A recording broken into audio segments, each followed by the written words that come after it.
Welcome back to Grimerica Outlawed Roundup, guys. December 18th, 2024. Probably the last roundup of the year, at least the last one before Christmas, as we head into the holiday season here. We got puppy buyback and kids can't cope. So I don't know what the kids can't cope is. I got some guesses. Can you? So are we not doing one? We're not doing one. Definitely not on Christmas. But what about on January 1st? Do we have another show on January 1st? Probably With not. the Fandango or something like that, or I don't. That just sort of didn't happen. Oh, it hasn't. It's not happening at all, or well, it hasn't been rescheduled since. Okay. Since the thing. So we'll probably do a roundup on the 1st then, right? Yeah, maybe, probably. We'll see. I'm off, so as long as I don't end up doing something with the kid, you know. Yeah. Okay. Definitely not next week. Definitely not next week. Yeah. And then I don't have the kids next week. I have them the week after, so it might be crazy around here while I'm off work and all that. All right. So I don't want to commit just yet. Can you guess what the puppy buyback is? Did you catch it already? I mean, maybe a puppy's a type of gun. Maybe is that what it is? The puppy's a type of gun. It's a puppy. A puppy's a puppy. Oh, let me guess. It's like out of all the dogs that were bought during COVID, because everybody was freaking out, they're buying a lot of dogs. No. What? No. Think more banning. Manning? Banning puppies? Calgary's they're not going to buy a pup. What? They're banning dogs? Banning dogs and cats. No. Or at least banning the sale of dogs and cats. Who is? I guess the Calgary City Council. No. Are you kidding me? Oh my God. Can you believe it? Are you jumping into the segment right now then? Are we doing that? We might as well, right? Sure. Well, I mean, I've got some listener emails to read. All right. Well, we should do that. We should do that first, then, I would say, because once we get going, it's going to be hard to stop for that. I know, and I always forget. And then, okay, so here, okay, I'm gonna save the one about the drones for when I'll talk about the drones. So the other one is just some feedback. Wait, what? The drones? I thought the drones were solved. Well, I mean, we have to finalize it. We have to. You know what? I listened to No Agenda on the way out to Banff, like right after, and there's like the first third of the show could have just been the roundup. I know. It's weird. I know. It was really weird. I was like, we just talked about all this stuff last night. There's like 3 fucking things in a row that were like exactly from the roundup. It wasn't even just the orbs. There was a few things, because then it was like the Canada clips for the gun buyback, and I was just like, what the fuck is happening? Yeah, I know that. We gotta stay in our lane, and you fucks gotta stay in your lane. Yeah. No, so I had some feedback about our show with our regular Grimerica Outlawed show, the weekly one that we do with Dr. Rachel Ehrenfeld. And I guess, when you're going to read it back here, something seems different with your mic. Your S's are sharper than usual. Oh, no, don't tell me is it? Oh my God. I wonder if the settings are off again, or I could just be okay. It just sounds like your S's are popping. Okay. Well, that could just be me. Moistly talking. You're moistly talking. That's how you get COVID, bro. Moistly talking. That is not medical misinformation. We'll get a strike for that. We got appealed. We should mention that we did get in trouble for saying that the Otse might make you retarded, and they gave us a warning, not a strike. I appealed it for the first time in a decade. We won a YouTube appeal. They turned it over. So, and because I thought it was about the R word. To me, it seemed like a clear strike too. I know, it was one of the clearest ones ever. It's like you were saying that these things made people the R word, and I was like, because I know definitely not the problem. And now, so maybe the narrative really is shifting now. I think they just missed it, or they, I don't know. I'm surprised. I don't think the narrative's shifting. I wouldn't chance it. I mean, the last segment that we do on this show today will tell the tale. It's shifting. Oh yeah. We'll see if we get a strike for it, or now we have a warning again. So the warning's like a free shot. Yeah. Like a free strike.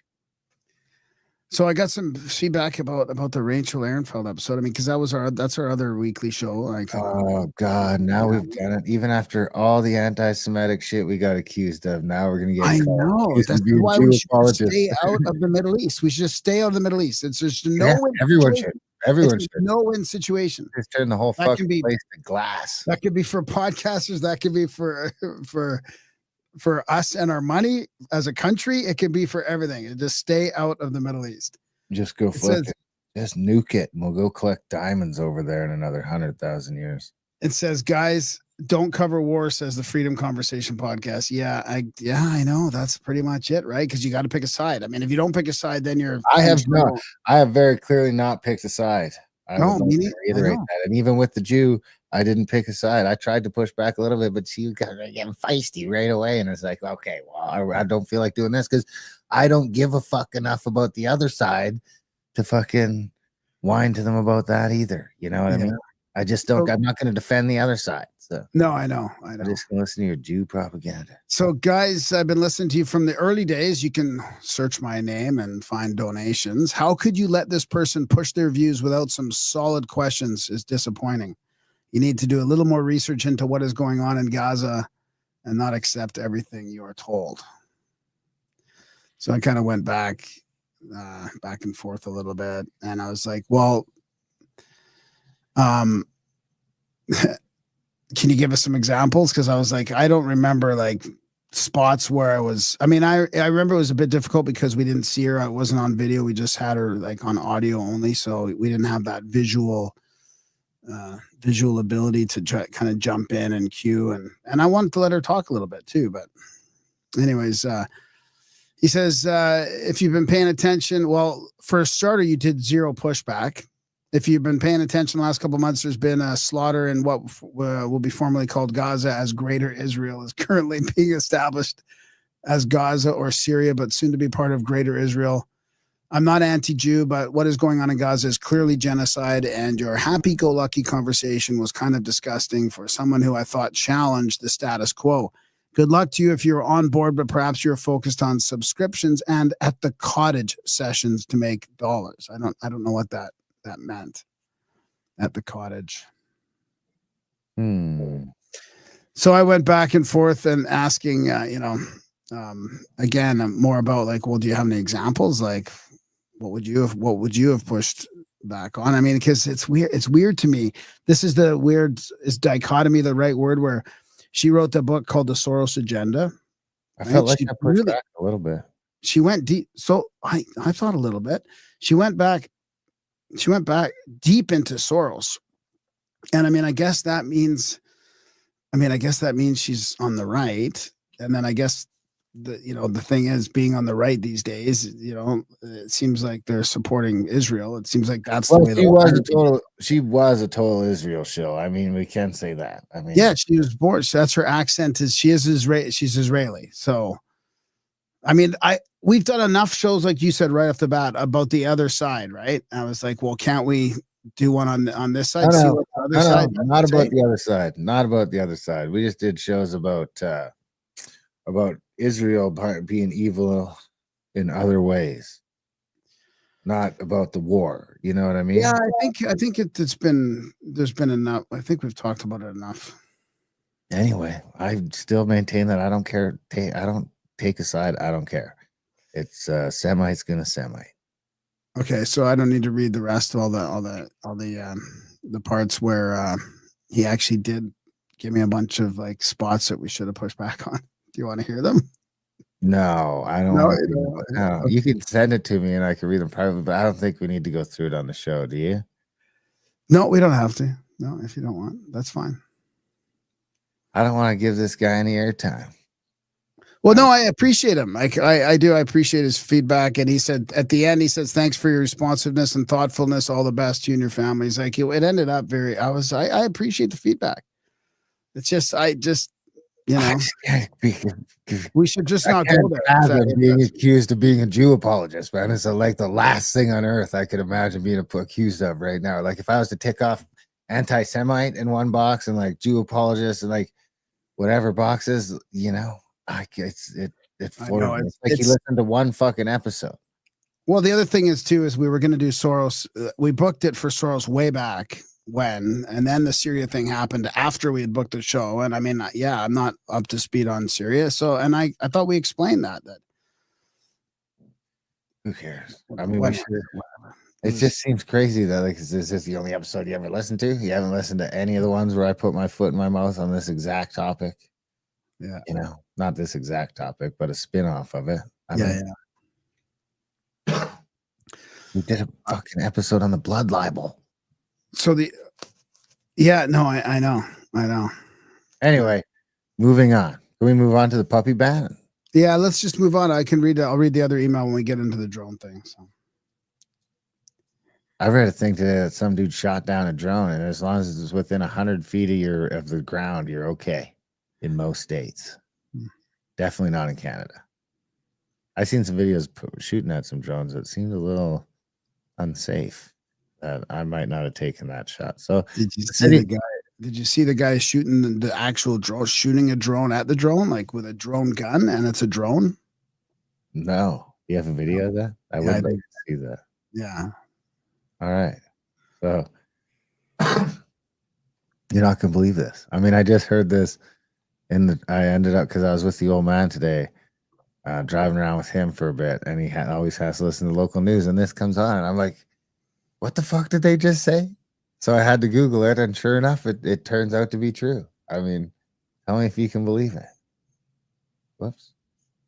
The city of Calgary is considering banning sales of dogs, cats, and rabbits in retail stores.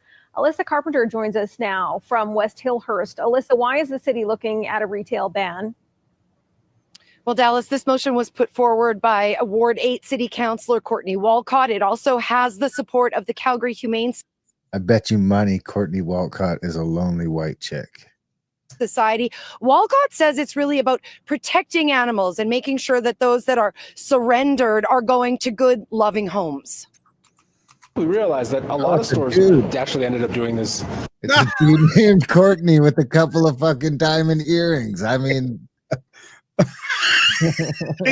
you couldn't have been further off prediction. Type of retail ban voluntarily, but without legislation, we recognized there were just simply gaps, and those gaps were showing up in like the gap in your fucking teeth. Creative ways, and in particular, they're showing up in the numbers of animals. He said gaps on purpose. He knew it. He knew that. No, he's just super self-conscious about his tooth gap on TV, so he couldn't get it out of his fucking head. Anyway, he's appears to be a double minority, a gay black. I mean, what are the chances of a dude named Courtney ending up gay? You think he might not be gay? I better not say that. Can I get sued for that in Canada? Yeah, maybe. I don't know. You better be careful. No, because he probably is admitting that Calgary City Council, and he's pushing for. He's got two big diamond earrings. The numbers over the last couple of years of kennels and breeders that are working in unsafe conditions out of their houses. If you've been to a shelter recently, any shelter across Canada, you'll see that we are very full. And a lot of that is because of irresponsible pet sourcing. And so what this notice of motion does is it just really creates. How about because people are poor as shit? What is going on? I'm totally confused. I mean, what's the gap? Where's the gap? And besides his teeth? Yeah.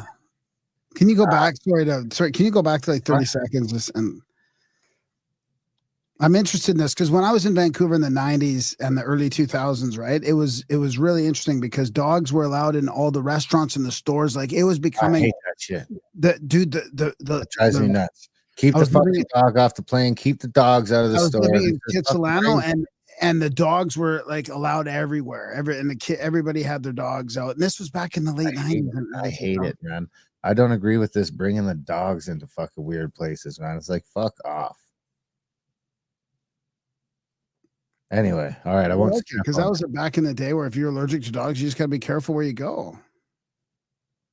Dogs shouldn't be into public spaces. That's fucking. What if I'm just scared? What if someone's just like scared of dogs, or whatever? Well, like you just shouldn't have to. Just don't go out. No, you just don't bring your dog in the fucking store. I shouldn't have to run into a dog at the mall. I know. There was part of it was kind of kind of nice. It was a freedom type thing. I thought, Can I bring my horse around? Can I bring my horse in the mall? You probably can't even, because the chick got in trouble for riding her horse in this, you know. Yeah. Okay, let's play it and see. Sorry. Walcott. It also has the support of the Calgary Humane Society. Walcott says it's really about protecting animals and making sure that those that are surrendered are going to good, loving homes. We realized that a lot of stores actually ended up doing this type of retail ban voluntarily, but without legislation, we recognized there were just simply gaps, and those gaps were showing up in pretty creative ways. And in particular, they were showing up in the numbers of animals, the numbers of over the last couple of years of kennels and breeders that are working in unsafe conditions out of their houses. If you've been to a shelter recently, any shelter across Canada, you'll see that we are very full, and a lot of that is because of irresponsible pet sourcing. And so what this notice of motion does is it just really creates transparency around where people are sourcing their pets from. Now, Walcott says he took the lead on this from Calgary residents and animal welfare groups concerned about the number of pets being surrendered. He believes a ban on retail sales would promote responsible pet adoption from overcrowded shelters. But others, like local lab breeder Trev Trifo, say a ban like this would take away choice from responsible pet owners and would harm those who are breeding responsibly.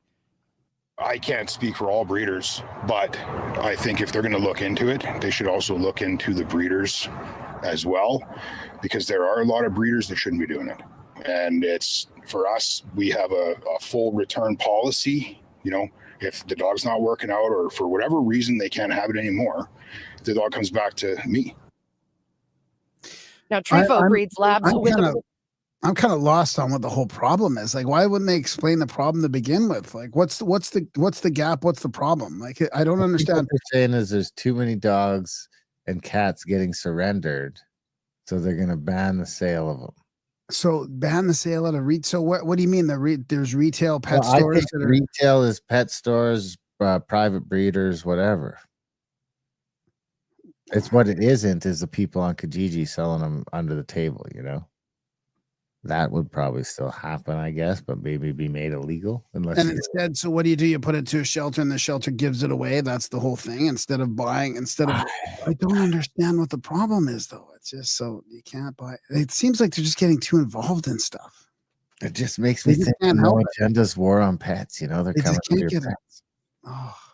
Remember they said they're coming for your pets. It just gives Calgary a bad name, too. I mean, yeah, and people love their pets. Fucking communist fucks. That's what I was saying. I was like, man, you can get away with trying to take my guns because the people that like don't have the, you know, there's just too many people that don't care enough to care. But I was like, you fuck with the pets, man. People care, you know, everyone, even if you don't have pets, most people like know someone who's got a pet that they really like. So yeah. It just seems crazy. It made me think of the No Agenda war on pets, but I was like, let's be honest. The real reason these pets are getting returned is because people are broke as shit. They can't afford to feed the fucking things. Well, also it's a post-COVID problem too. Remember all the people that got pets during COVID, and then they're post-COVID spike. Yeah, and people are poor as shit. I mean, now you got to try and feed. You know, it's expensive to feed. It is expensive, man. Yeah. You got 3 cats. It's probably costing you $100 a month almost. 4. Yeah. 400? 4 cats. Oh. Purpose. Some go to first responders. Some are to help people with PTSD or other disabilities.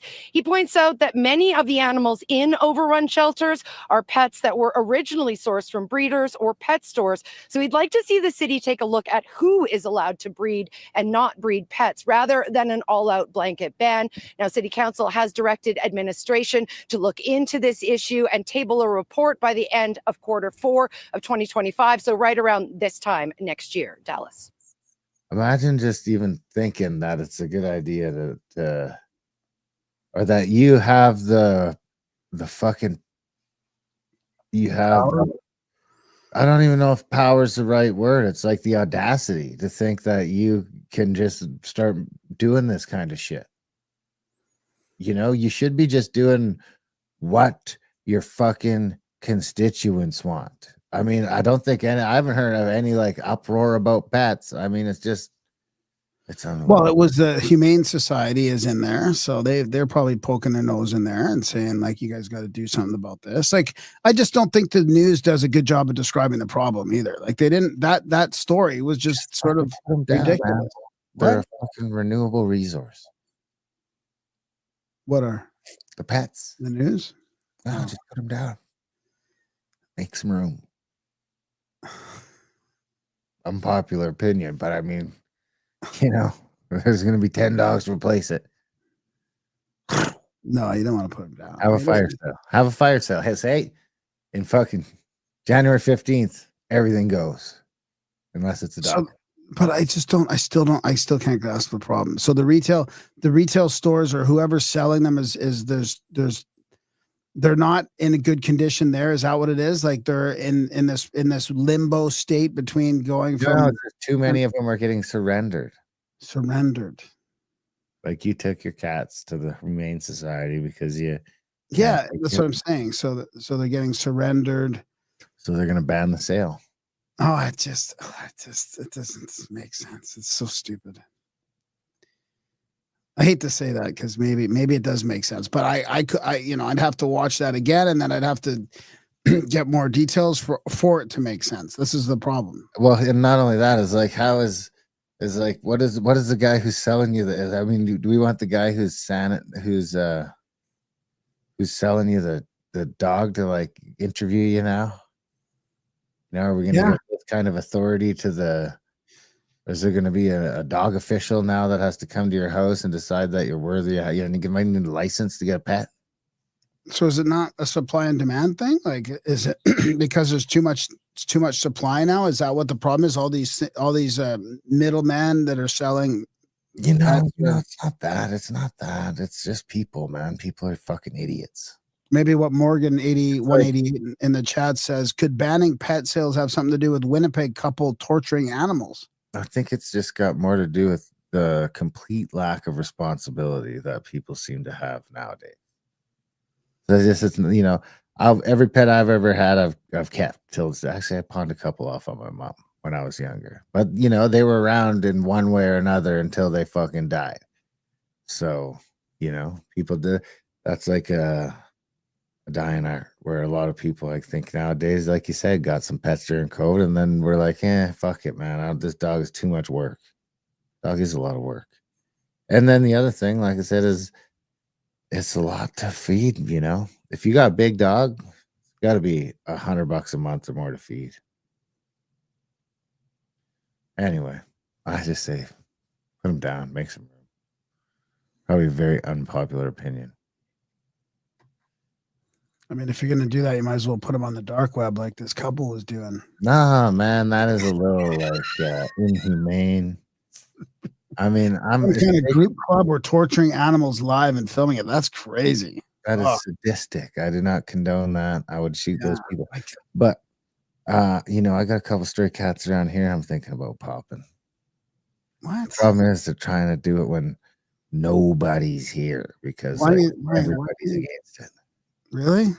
Yeah, well, they're beating up the one Tiberius got beat up by the one real bad, and they're getting into the trash all the time, and they're just causing problems. Just having I have a couple problem cats, and I don't. My natural instinct is to shoot the fucking things, but I live in a house full of girls. They're all very much against it. So decides to overrun with it when I'm just taking a crazy feral cat. It's like, here you go, man. Fucking enjoy. What do you do? Do you remember all those chats we had on a show about fighting cats? And you're saying how you could just fight a bunch of cats and get enclosed in a room and fight a bunch of cats. I still maintain that position. I will fuck those cats up. Anyway, what do you say? What would you do?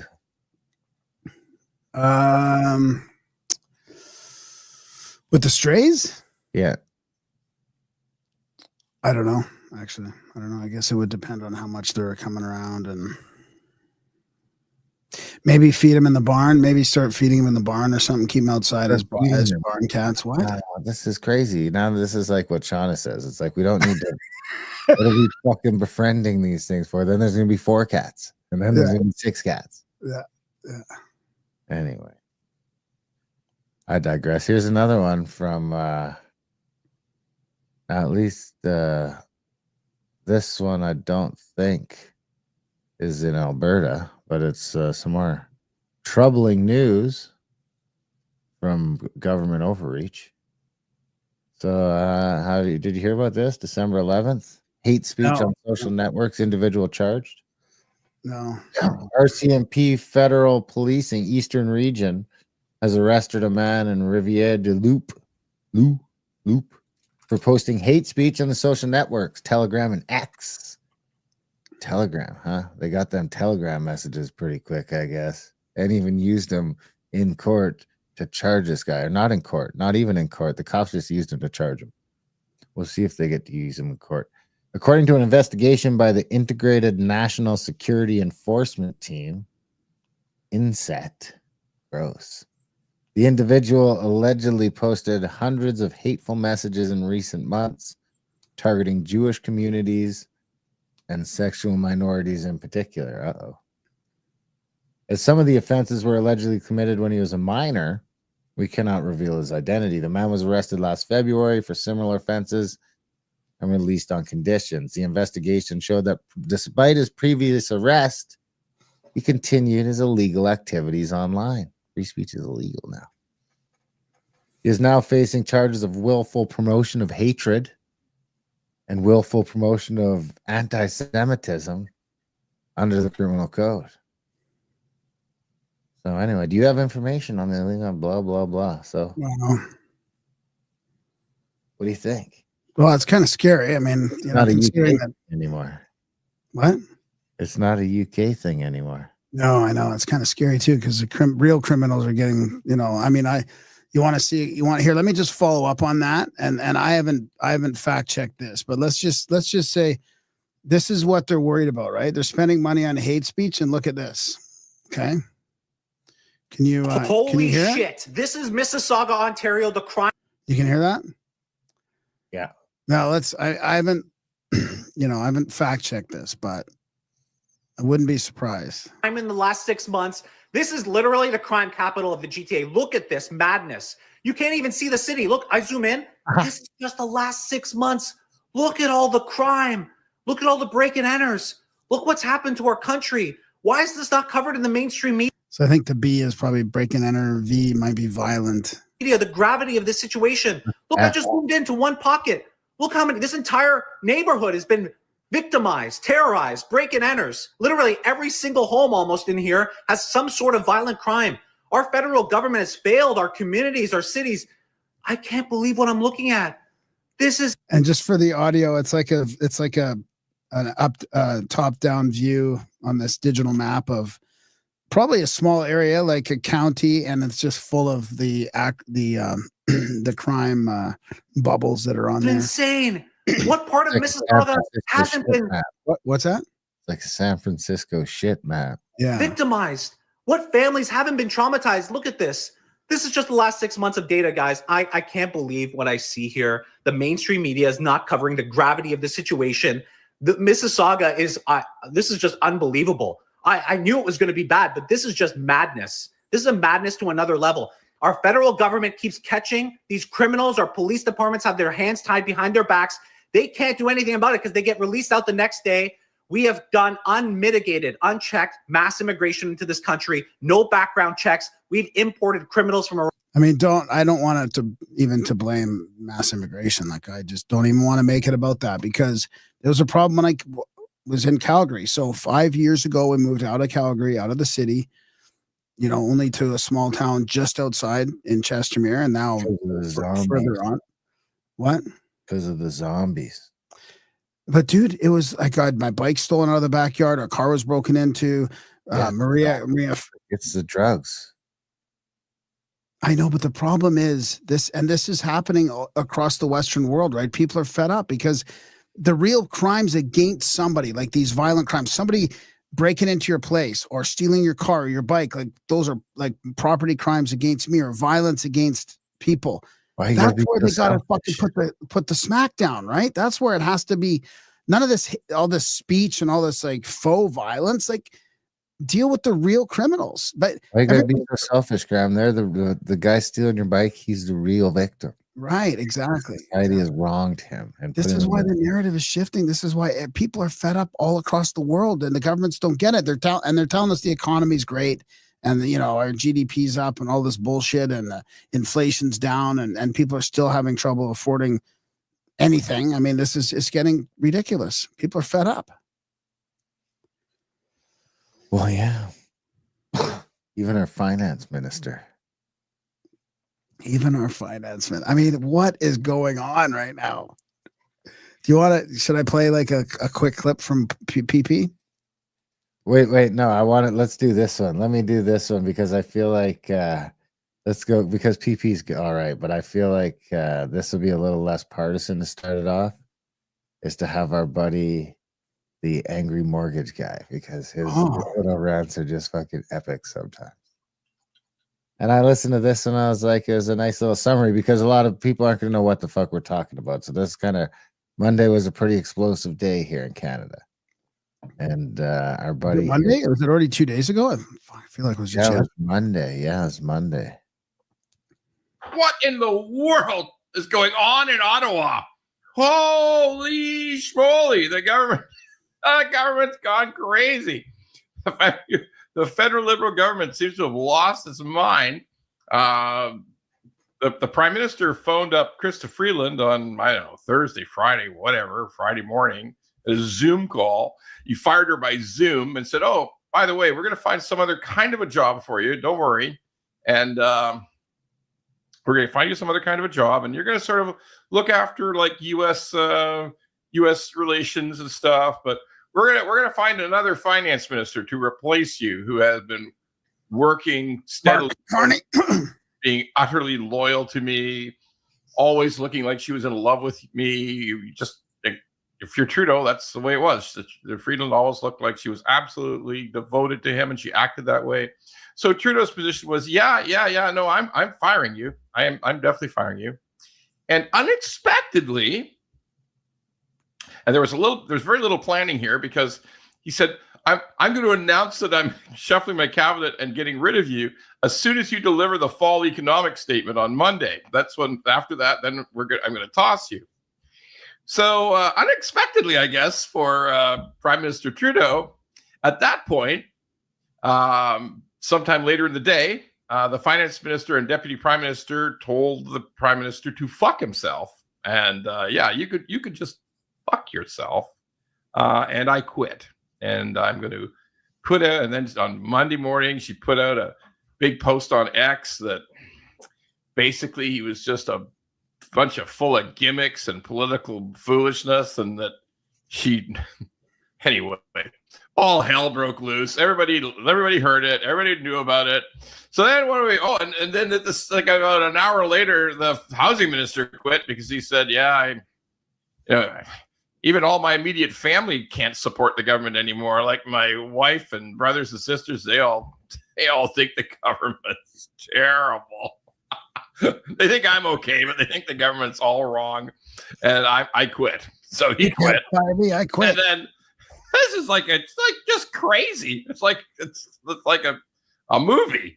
So if your if something happens to your finance minister, there's actually it's like a vice president. If something happens to the finance minister, there's actually an automatic person who the job should go to. So they phoned up the person whose name is Champagne. He's a minister of something. He's the industry minister or some minister. And they phoned him up and they said, he's just a little guy. He's only about this tall. He's like 4 foot nothing. And so what? They said, okay, so it's to you now. And he said, no, fuck no, I'm not doing it. I'll stay where I am. I won't quit, but I'm not going to be the finance minister. In the meantime, Mark Carney was supposed to have taken the job, and he literally left the country. Not kidding. Mark Carney left the country, so they couldn't find him. That is so crazy. So finally, the prime minister phoned up his old babysitter, LeBlanc, who's now got he's minister of 6 things now. But finally, he said, "Can you do it for me?" And LeBlanc said, "I don't want to, but did everybody else say no?" And yeah, everybody else said no. So okay. That's who banned the guns too. So why would what? That's who what? That's who banned the guns. Oh man. So how come Carney didn't take? I mean, I don't understand how. Obviously, it was for Carney. So how did Carney not just like the way it went down? Or at this point, everyone's just gotta is everyone's trying to just get as far away from Trudeau as they can. I mean, Trump stomping on him is just like, it's too much. He's like, he might be, remember that guy? He's like David Duke, man. You can't touch him. He'll just like right now. He will ruin your political career. So I don't think you'll hear anything from Mark Carney and Trudeau until Trudeau is gone. Right. It's so crazy that I have so I much. think that's why she's quitting and throwing him under the bus too, is because she's going to run for leader of the party. I don't think that Trudeau comes back to Parliament. I don't know. It's January we're all just blaming Trump right now, which is so funny because the tariffs. Oh, it's so scared about the tariffs. Here, let me just play 40 seconds of the Mr. Speaker, the what do you call this? The question period, the joke, the Canada's fiasco. Mr. Speaker, just to underline the chaos we're faced with here, the finance minister resigned the day she was to present the fall budget, which was going to contain a massive deficit overrun. The job then went automatically to the industry minister, who immediately resigned, like on the spot, which then went down the line. And the next person in order was the famous two Randys. And they're not available to do the job either. We're now less than 2 hours away from the fall economic update. Why won't the Prime Minister have the courage to come in here, present it himself, and put it for a confidence vote tonight? The Trudeau, this is from Viva Fry. Freeland resigns 2 hours before the full budget. Then the replacement resigns. The Trudeau regime is going down. And it looks like it might be going down today. Well, it didn't really happen that much. Here's a good one afterwards. It kind of, this is from Naya Fanner still. Justin Trudeau hired more government workers just to hide the slowdown in the real economy. The news headlines have delivered propaganda showing job growth up, but it's only the government hiring people to hide reality. You can't begin to understand how disastrous these actions are. And here's like a graph, the federal public service workforce from 1984 to 2023. And they still haven't figured out my tax return. Look at that. Look at how bad it went up from 2015. That blue line is Trudeau there. And it just skyrockets, like literally skyrockets from 260-ish thousand to 360,000. I mean, we've talked about this before, the $100,000 increase, but 111,000. Yeah. Increase. Yeah. But that's got to be like, this is the problem. All these measurements, like you can, the government just keeps telling people, oh, inflation's down now. I think he's worried he's going to get voted out in February anyway. So I expect him to, for there to be a leadership race between now and when things come back. But they're all blaming Trump's tariffs. Oh, the 25% tariffs. Everybody's freaking out about the tariffs. I mean, Trump dunking on him ain't helping his case. That's for sure. I mean, it shouldn't really matter. It really shouldn't matter, but I feel like it's not helping his case. What, the trolling? Why doesn't he just like accept the trolling? It's funny trolling. Like troll back. He could even be like, I'm your governor, like Trump, like just troll back or do something. I mean, I don't know. That would be, You want to hear what he actually had to say? I know how much you like hearing this guy talk. Things like dental care and really trying to dunk on the Conservatives. But he made only very limited passing references to what had happened yesterday, saying it was an eventful day and kind of thanked supporters for showing up, even when it's difficult times for the Liberal parties. Didn't thank Chrystia Freeland, didn't mention Chrystia Freeland, didn't talk about his political future at all. He basically drove right by the massive political earthquake, the political missile that Chrystia Freeland shot directly at Justin Trudeau yesterday. No mention of it at all. So really no formal statement from the Prime Minister in terms of what his intentions are going forward when there are a number of caucus members calling for him to quit. And no thanks or any recognition of all of Chrystia Freeland after she was the central cabinet minister in implementing his agenda over the 9 years he's been Prime Minister. All right, so Mac, but I mean, he's got to do what he's got to do. Like I kind of, in some ways, like, who gives a shit if he fired her? I mean, what does she expect to be around forever? He's got to bring Carney in, or that was the plan. Obviously, the globalist. Carney is unelected. Justin's just doing what he's whoa. Carney is unelected. The way our system is set up, that is supposed to be an elected official set as a minister. Yeah, there's probably some way they can. I mean, he's Well, probably I'm sure there's a way, but I'm just saying he's unelected. Hey, let's do this quiz together. That's a good point.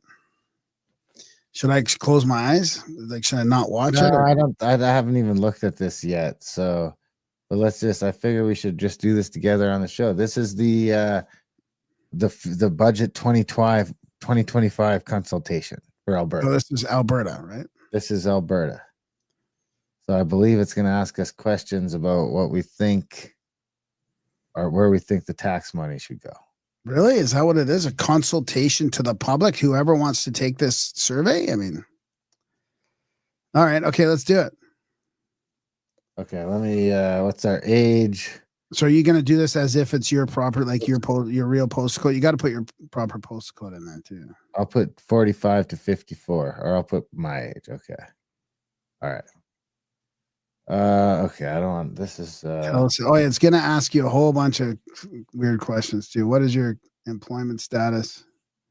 This is part of the survey. Okay. Alberta's economy. 1 to 10, how would you rate Alberta's economy right now? 1 to 10, 1 being very weak. It's gotta be like a 3, right? I mean, it's in comparison to what? I mean, it's better than unemployment's at 10% almost. Better than the rest of Canada, isn't it, right now? Yeah, well, I'm not worried about the rest of Canada. I'm just saying here it ain't great. Okay, all right. Next year, do you believe your personal situation will improve, stay the same, get worse, or don't know? Okay, improve. Yeah, I would also say improve. To what extent do the following things affect your personal household budget? Please rank each of the following, with 1 having the lowest impact and 8 having the highest impact. Recovery costs from natural disasters. What? 1. Mortgage and rent. That's pretty high up. Yeah, that's probably the number 1.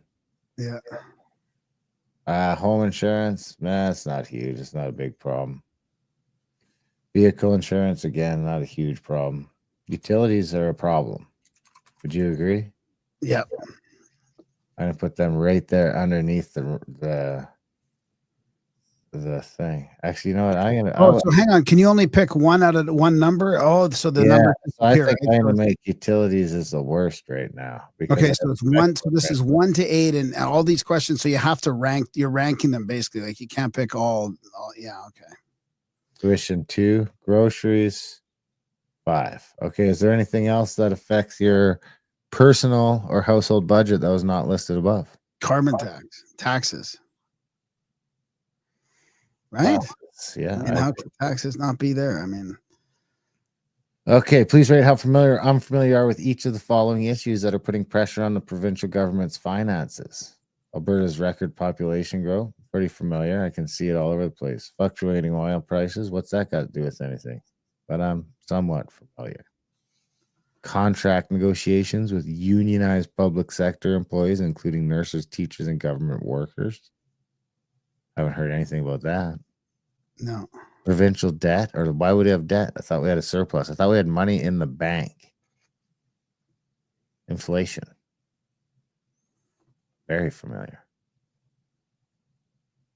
Budget choices. How important do you think it is for the government to have a balanced budget? Yeah. Oh, me? Well, yeah. I mean, I don't know. I don't even want the government involved in all this stuff. I mean, so I guess it has to be very important. I guess. I mean, How do you think the government should manage revenue surplus? Pay down debt, save for the future, increase government spending, or provide cost of living relief to Albertans? It's got to be number 1, right? If you have more money than you're supposed to from my taxes, then you should give it back to me. Oh, that was number 1. Yeah, give it back to you. Yeah. Number 2, pay down the debt. Number 3, spend it on stuff. Save for the future seems crazy. You should never be saving my money. You should never be gaining interest on my tax dollars. No. So there's our long-term savings fund. Do you think that's important? What? So you got to read it out for the people. The Heritage Savings Trust Fund is Alberta's main long-term savings fund. The fund was established in 1976 to collect a portion of Alberta's non-renewable resource revenue for future generations. How important is it to you to grow the Alberta Heritage Savings Fund? What do you think? So what are the 4 options? Very important, somewhat important, not at all important, unsure. I'd go with not important at all. You should not be saving tax dollars. Okay. Yeah. And if it's from oil revenues, then that should be relief on other taxes I'm paying. Right. Yeah. No, I agree with all that. Yeah. If the government to spend a portion of any surplus on one-time spending initiatives that don't require long-term spending, what projects or initiatives would you like the government to consider? Yes. It's so weird, how the government has become like, I was listening to them argue federally about how funding this and that, funding, investing in this and that. Like, when did the shift happen where governments just were always funding and investing and saving? Like, how is that even a thing? How does that, like, why do they, how about they just get less involved in everything? Okay, now you got, sorry to interrupt. You got to read. Okay, I'm just like, no, you got to read out what you're doing. Too much. It's getting out of hand. It's getting out of hand. No, it's not. What do you mean? What wants me to rank 15 things now from important to not important. It's too much. So okay, well, just read the 15 things out at least. You don't have to tell us how you're doing, but okay. Well, now are you just randomly doing it now? Now you've given up on the survey because we're doing it live, or given up on this part of the survey? No, if I wasn't doing it live, I would have given up a long time ago. Okay, so how do you think the government should manage potential revenue surplus? I don't know. Oh, wait, that's the wrong one. So here we go. 14. Which of the following spending areas matter to you the most? Please rank each of the following, with 1 being the most important and 15 being the least important. Acute hospital care, water irrigation and other drought mitigation projects, economic diversification, post-secondary education. So the first few don't seem like my problem at all. Social supports, yeah. Affordability measures, wildfire response, including more money for equipment like water bombers, infrastructure, K-12 education, continuing care, paying down the debt, healthcare, public safety and policing, job creation, and addiction and mental health programs and services. I rank that dead last. Sorry, Graham. Productivity. How much do you agree or disagree with the following initiatives could improve productivity? Reduced red tape. I think I strongly agree. Would you? Yeah. Yeah. Reduce interprovincial trade barriers. Strongly agree. Yeah. Ensure our tax system supports productivity and investment. I don't like the tax system at all. I know that's. I mean, maybe you could just put that on the comment right down there and put that in there. No less taxes. There we go. Yeah. Okay. We're almost. Please rate how much you support or oppose each of the following initiatives taken. Pause collection of the 13% provincial fuel tax. Strongly support. Somewhat supports. Well, I mean, 13 cents off the gas or off. Yeah, I know, but I mean, like, get rid of it. But they want to pause it. Pause it's better than nothing, I guess. But you know, it's like you don't want this to be the ultimate solution. But yeah, no. Require a referendum to increase taxes. I like that. Okay. Provide gas and electricity rebates. I don't know. I don't like the rebate thing. I don't like the rebate charges less to begin with. Like a rebate is just adding managerial processes to the whole thing. So how about this one? Review electricity market to reduce electricity costs, including transmission and distribution charges, which is 4/5 of my bill. I guess. I mean, I will also say somewhat sincerely apprehensive. Make changes to Alberta's auto insurance system to be more affordable. I don't know. I don't think that's a valuable. I think all the auto insurance is fairly close. I mean, Saskatchewan's pretty cheap actually, but yeah. But what happens? But what happens is they're going to switch to fucking government. I know, but Saskatchewan's is actually pretty smooth and pretty cheap. Until they tell you can't get insured unless you're vaccinated. That's the issue. Yeah. Provide grants to childcare operators to lower parental fees. Not my problem. Strongly opposed. What action would you like to see Alberta's government take to control spending and find savings so that it can build new schools, cut taxes, balance its budgets, and invest in programs and services Albertans rely on? What do you call it when you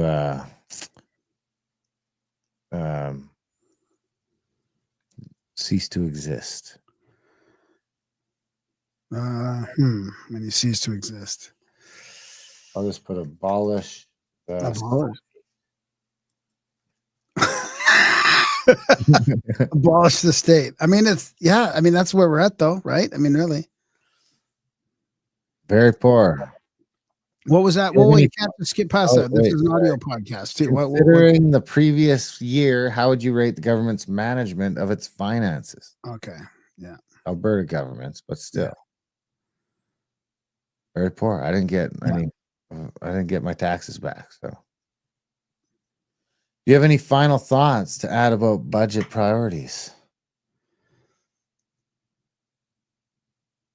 What do you should I say? I don't know. I mean, don't you want to say something about like the dogs? Like, stop focusing on ban puppy buybacks and stop taxing us. No, I mean the carbon tax. I would mention something about the carbon tax, axe the tax. I'm not saying axe the tax. I'm just kidding. How would you rate your experience sharing your input today? Yeah, good. Yeah, acceptable.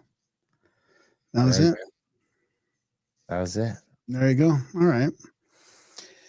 Those are hard because they can't really give your true point of view across. I mean, I guess you could have wrote a paragraph at the end, but I'm gonna steal one more on you because I called this. I think I called it on this show. To be exact. And along the lines, it actually fits in with that guy who was bitching about the Jew stuff too, because I believe I also used the it being illegal to talk about the Holocaust as the precedent. But have you heard about this yet? Well, I think call on Canada to criminalize residential school denialism. Yeah, I thought that was trending a couple months ago, but I think this is from today. Oh no, it's yeah, you're right. It's from a couple months ago. Yeah, but you can read it. I mean, read the. Residential school survivors are calling on Canada to criminalize residential school denialism, echoing one of the findings in a report about unmarked graves and burial sites associated with the institutions. Doug George, a survivor of the Mohawk Institute, said Canadians need to acknowledge the school's place in history and to ensure the children who died are not silenced. Canadians might be, maybe feeling as though it's been a bit overwhelming over the past few years, George said, referencing the announcement from First Nations about their efforts to locate their missing children. But can you imagine what it's like for us and our children in our communities? You can't hide behind these things. You've got to come to grips with it. He was one of 3 survivors who spoke in Ottawa about the legislation and of why they think it's important for survivors and their families. Oh, hang on. There's a stat there that's good. Like, this is good to talk about this, right? More than 150,000 Indigenous children were forced to attend residential schools, the last of which closed in 1996. An estimated 6,000 died in the schools, though experts say the actual number could be much higher. So that's interesting that they're putting those numbers in there. So let's go down here. Murray noted that denying residential school enforces a false view of Canadian history and protects those responsible for the system. Denialism is not a simple misunderstanding of the facts, whether consciously or unconsciously. Denialists are working towards the accomplishment of psychological, practical, or political goals, she wrote. Indian residential school denialism must be taken seriously because it puts at risk the important work of truth and reconciliation. It should not be dismissed as a harmless fringe phenomenon. This denialism, if unchecked, will become a significant barrier to reconciliation, Murray wrote. Murray has long called for legislation similar to Gazin's bill, saying an interim report last year that denialism was increasing. So the bill proposes that anyone who, other than in private, promotes hatred against Indigenous peoples by condoning, denying, downplaying, or justifying the Indian residential school system in Canada, or by misrepresenting the facts related to it, could be subject to a maximum of 2 years in jail. The bill does set out some exceptions. For example, if the statements were true, if they were relevant to public interest, if they were intended to point out hatred towards Indigenous people, or if it was a religious opinion. The comments would not be against the law. Canada enacted a similar law in 2022 to combat Holocaust denialism, though so far no case has been successfully prosecuted under that provision. Should we go for it? Should we try to be the first case? Does that imply that there's been some unsuccessful cases? Maybe, I don't know. Yeah, that's crazy that people. I mean, can you imagine thinking that your topic is so important that people can't deny it, that people can't just have their own opinion about stuff? What the fuck is going on? That they should be put in jail for it. It's unbelievable. Threatened with jail. Unbelievable. This is where we're at. Where we're at, people. Well, I guess I should boundaries before we do my segment, eh? Like the kids can't cope. Yeah, you should probably get to it. Yeah. Before too long here. Whether on a field trip or just out for a walk, children, rightly so, generate a lot of adult attention. Parents can often feel like they're on their own. It's good. It's challenging. It's tiring. But we get there. My husband, I don't have any family here, though. So, yeah, I hear you. It's very hard, little right? support, yeah. A new survey done for Scouts Canada pointing to increasingly negative attitudes from older people towards millennials and From Gen Z. Canada? Like, yeah, this is Scouts Canada. Isn't there a big like getting diddled lawsuit from there? Yeah, no, I don't know. And just more than 1/3 of people surveyed lack confidence that kids aged 10 to 21 will find jobs and thrive as adults. 91% of people are concerned about a lack of soft skills like stress management, problem solving, and basic etiquette. The biggest dangers, according to the survey, social media, excessive screen time, and peer pressure. They also just get a hand job. Playing outside as much as they should be, or doing as much free play, which we know really helps with child development. While attitudes towards kids are negative, the underlying assumption is that it is the parents who are failing. A lack of support and complex needs have made parenting so stressful. Earlier this year, the U.S. Surgeon General put out a health warning about it. Researchers say it's critical to adopt multiple ways to cope. Some kids need a little nudge to explore more and take more risks. Other kids, you need to send way further boundaries. Otherwise, the Surgeon General put out a warning about parenting. Yeah, about how stressful it could be. Like probably causes like heart attacks and stuff.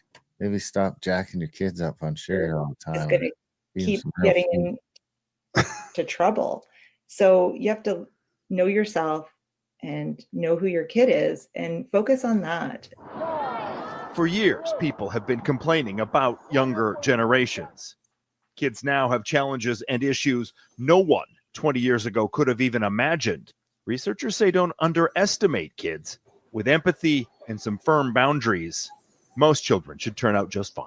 Aaron MacArthur, Global News. Well, there you go. Our kids are just not going to make it. Ba-da-ba. There you have it.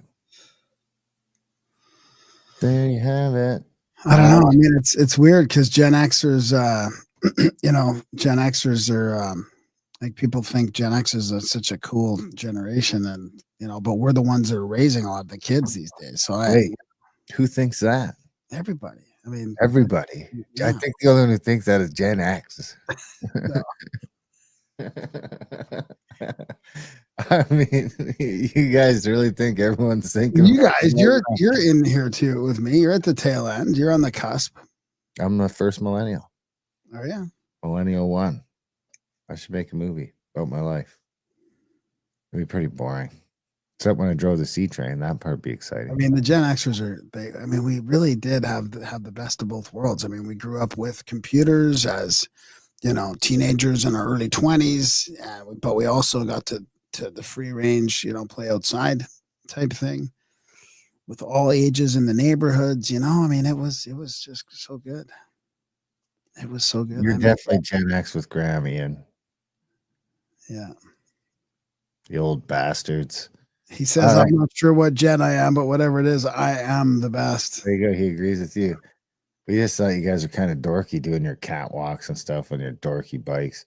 All right. 15,000 Canadians died by euthanasia in 2023. Did we already know that? Yeah, we did. Yeah. It went up like we thought. It went up more than we thought. Yeah. But yeah, let's reiterate it. Yeah. More than 15,000 people received medical assistance in dying, MAID in Canada in 2023, an increase of roughly 15% from the previous year. The fifth annual report summarizes the scope of MAID requests and assessments across the country using information drawn from physician, nurse practitioners, pharmacists, MAID assessors, and pharmacy technicians. It was released on December 11th. This year's report also includes more details on who is requesting MAID and any alternative support services or health interventions that were offered.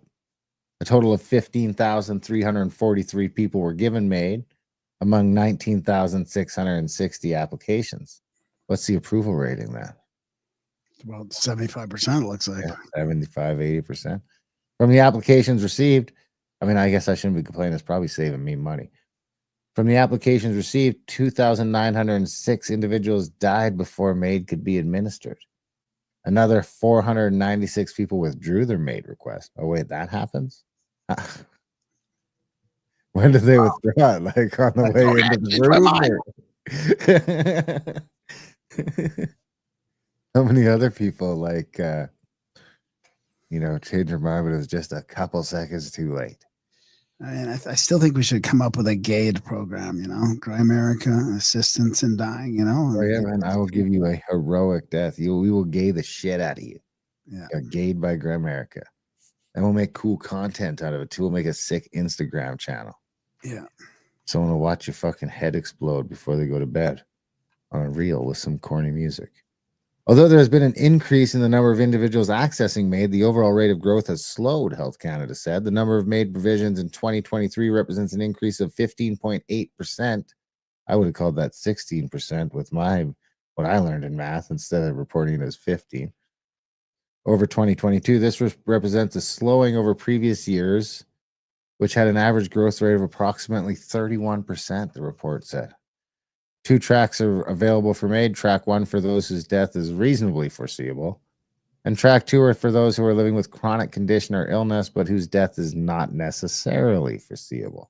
Applicants for track 1 have a median age of 77 and are nearly evenly split between men and women. And nearly 52% of requests are from men and 48% are from women.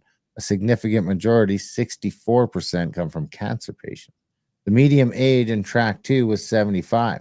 With women accounting for 58.5% and women 41 and men 41%. So that's the one where death is not foreseeable. You're just sick of it. So I wonder, do you ever think about what it would be at in 2024 if they didn't push that bill back that said it was going to be okay to do it with mental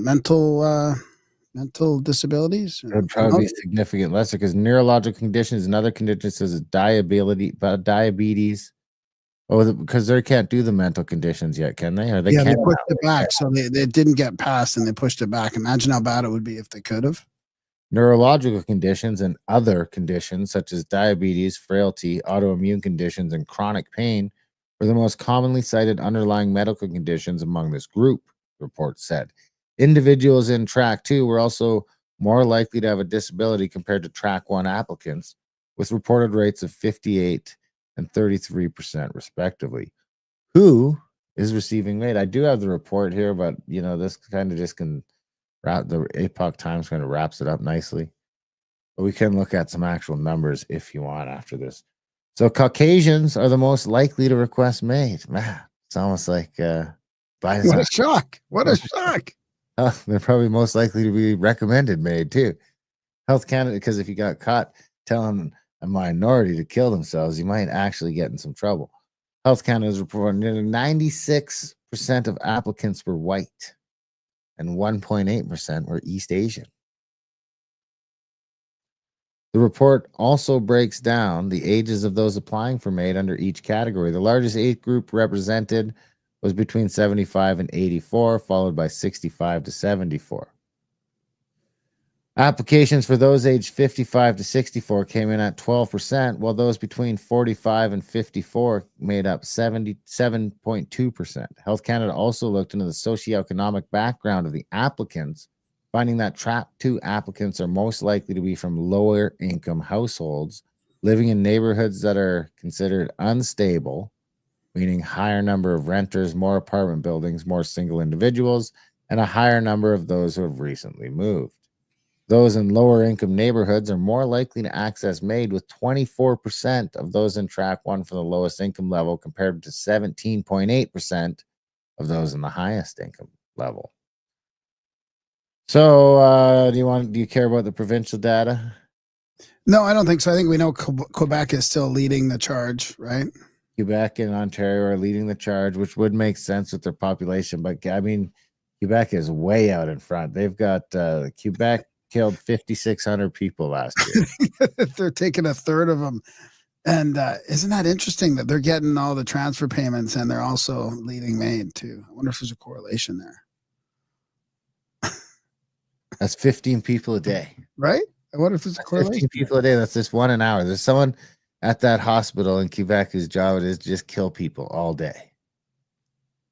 Doing the Lord's work. And that was 9% or 10% of their overall deaths, I think, Quebec.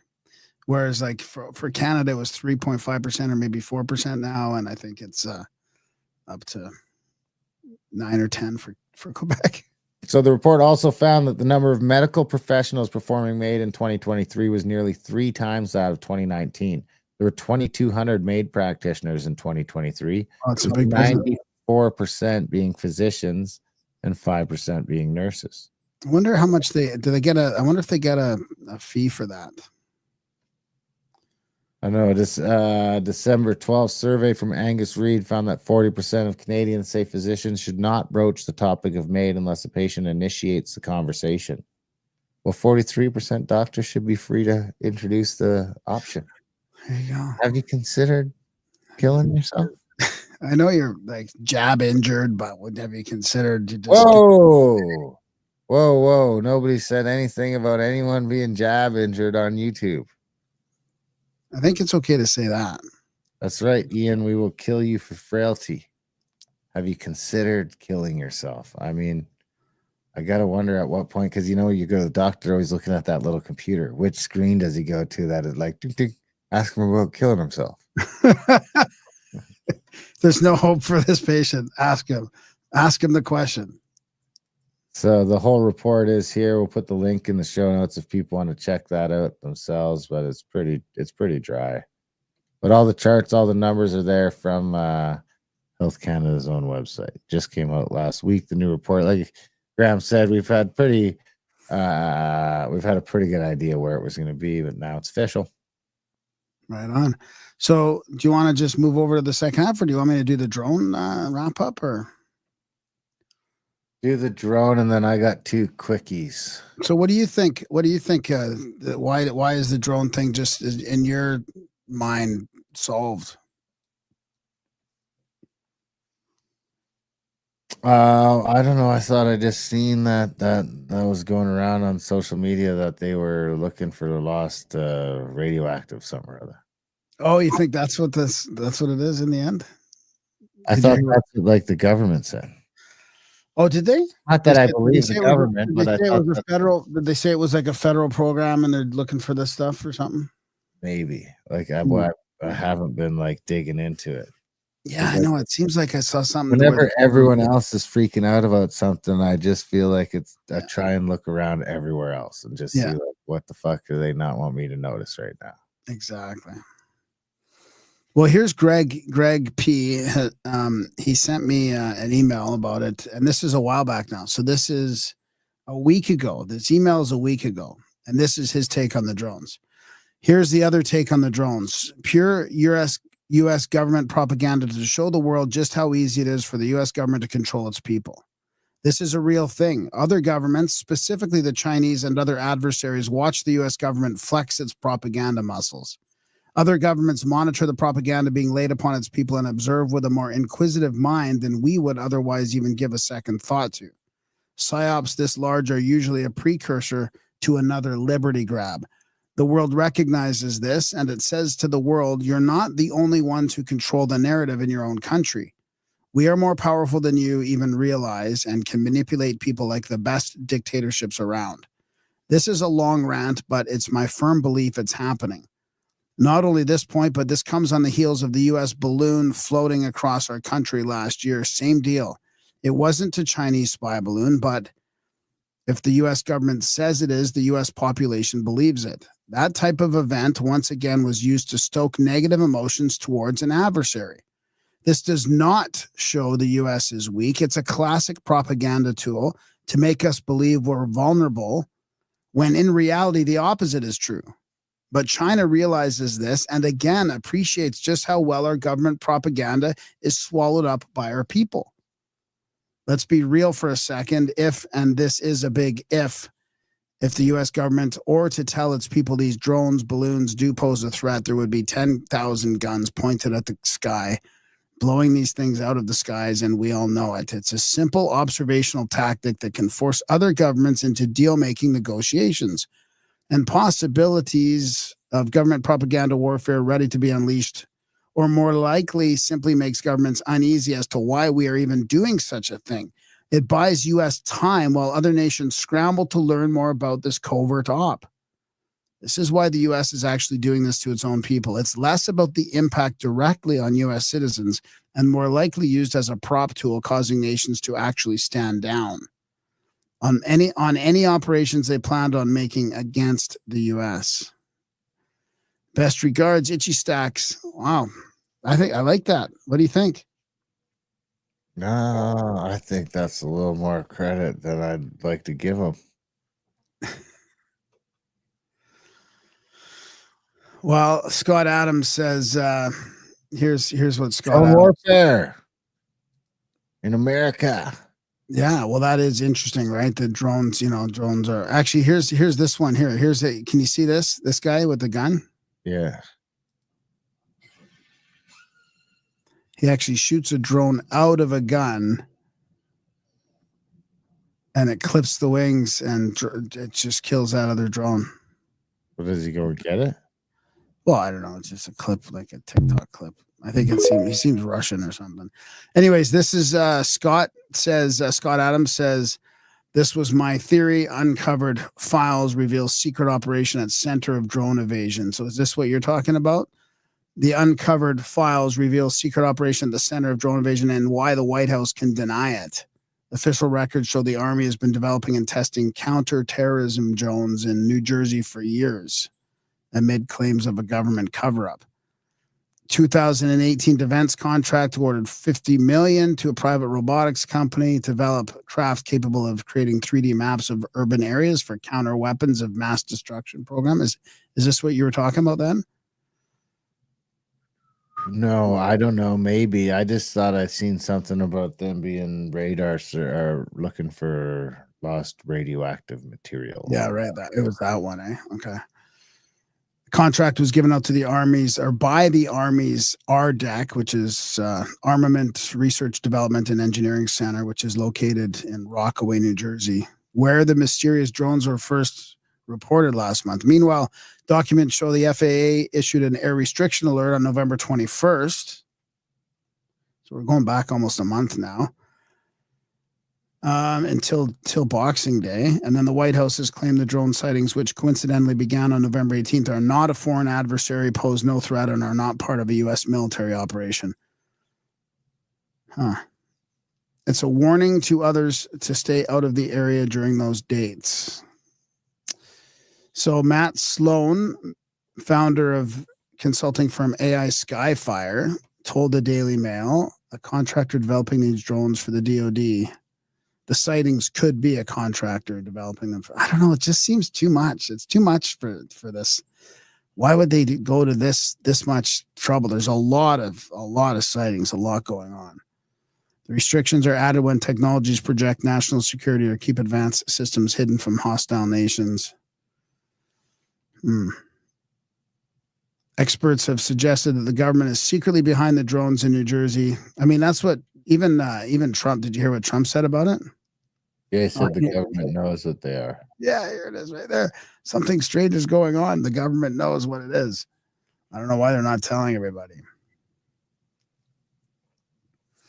So, I mean, I don't know. I don't really believe anything yet, you know. Didn't you have an email to read too? I just read it. Yeah. Oh, that was it? Yeah. I expected it to be bitching at us. Do you want to be? Do you want to listen to the? Do you want to hear about the CIA and Google and the drones and the ETs? I don't know. Yeah, let's save that. I don't know, but I do have a couple quickies. Okay. Finish this off here before we go to the little extension. Oh, actually, hang on. I got to finish the drone segment. I forgot one here. This is a quick clip here. This is I'm making this video because this is a military drone expert here. Let's see. Figured out what the drone situation is.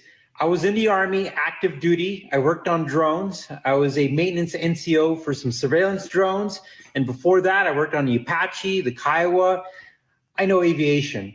So what people are not noticing is that you have two separate types of drones and two separate types of things in the air right now. First off, the drones that you see with flight lights or anti-collision lights or the things that the FAA requires, those are drones that are probably operated by the United States government. Now, the orbs that you've been seeing on the internet, that is the reason why all those drones are up there. And that is also why the government isn't telling you what's going on. And that's because the drones that you see that look like regular aircraft, those drones are up there to get some information on the actual orbs, which are actually the UFOs. I like it. What do you think? I like it. I don't know how much credibility that dude has, but so the government is watching these mysterious orbs while we're left in the dark about what's really going on. Classic move. What do you think? I don't know. I haven't really made up my mind, but there's a lot of good memes. I mean, it's really kind of a fun time. I mean, who would have thought that, you know, there'd be this mysterious stuff flying around? I mean, have you seen the videos from Newark to flights, and there's just lights all over the sky, like from the plane, like videos from the plane? Like it is an interesting time because I just don't think that the X now, and I'm not defending Elon here, but I think X is letting a lot of this stuff through, and it seems to be going organically viral a little bit more. No, Melania, I have not succumbed to the dark mode yet. Maybe I should. I don't know. Seems crazy you haven't. Really? And I mean, yeah, everyone does dark mode, bro. That's like 100. Well, then I got to change the lighting in the studio. I'm just kidding. Okay, well, quickly, did you hear about this? So the Liberals are back in power in New Brunswick. Okay. So the sex ed group had been banned from schools by the PC government for inappropriate content. Now they are back, baby. A sexual education organization previously banned from New Brunswick schools by former Conservative Premier Blaine Higgs over inappropriate content is set to return to classrooms in the province. Montreal-based HPV Global Action is expected to resume sex ed presentations. I mean, it just sounds like it's a Merck sponsored. Right. New Brunswick schools under the newly elected Liberal government of Suzanne Holt, who has criticized former Premier Higgs' approach to the province's sexual education curriculum. In the spring, Higgs suspended HPV Global Action from presenting at any schools after receiving photos and screenshots from parents of clearly inappropriate material used by the organization in at least 4 high schools. A photo attached to the post shows several questions displayed by the group on the board, including, is it normal to watch porn like people watch TV series, and other comments about sexual acts. The then premier said the presentation was not part of the provincial curriculum and that the parents had not been notified of its content. This group will not be allowed to present again at New Brunswick schools effective immediately. HPV Global Action was founded in 2006 with the stated purpose of spreading inclusive information on sexual and reproductive health. It offers academic programs delivered in the form of school presentations, including a puberty program, pre-adolescent program, and comprehensive sessions on sexual health and relationships for secondary and post-secondary students. In mid-2023, Higgs government became the first in Canada to implement a policy change that required teachers to obtain parental consent before using the preferred name and pronoun of a transgender or non-binary student. He said the policy was needed to ensure parental rights and protect children, and that there had been an erosion of what we might have always considered standard. In response to Higgs' announcement of his policy review, Holt said in a statement that the provincial government was putting LGBT students and teachers at risk. Anyway, Holt has said her newly elected government is working to make changes in their province's gender policies. I wonder how they've been put at risk because they're not. I don't know, but it seems crazy that like the UK is banning fucking blockers. We're just like we still got people just screaming for transitioning kids. It's weird that it's a change of government. So this is like one of those things where the government does make a difference on what side gets voted in, you know? So this one quickly to round out the show, COVID-19 vaccine makers and providers granted immunity through 2029. Isn't that good news? Yeah, right. The Biden administration has extended liability protections for COVID-19 vaccine makers, healthcare providers, and others through 2029. The decision, which has sparked renewed debate over accountability for vaccine-related injuries and the future of public health policies, ensures immunity from most lawsuits for those involved in the development and distribution of COVID-19 vaccines and other medical countermeasures. The 5-year extension, signed by Health and Human Services Secretary Xavier Becerra on December 11th, continues a policy first implemented during the pandemic under then-President Donald Trump. It is one of the longest liability predictions in the history of public readiness and Emergency Preparedness Act, PrEP. Proponents argue that the protections are essential for fostering innovation and maintaining public health readiness.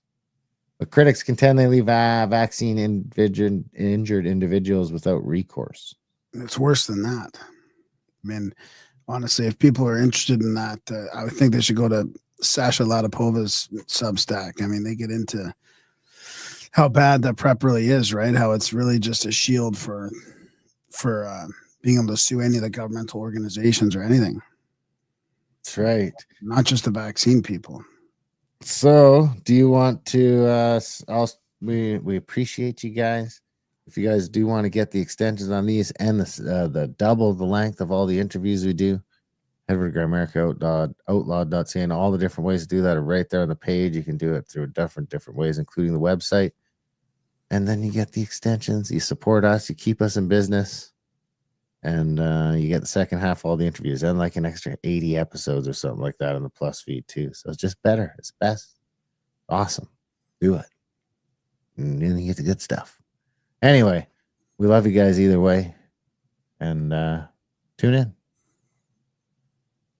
All right, you want to start us off? Yeah, I've got something from the Freedom Corner with Peter Sweden. And this is interesting because he's talking about Moderna pausing the RSV vaccine trial as 5 infants are hospitalized. Oops. So weird, eh? Meanwhile, Jessica Rose is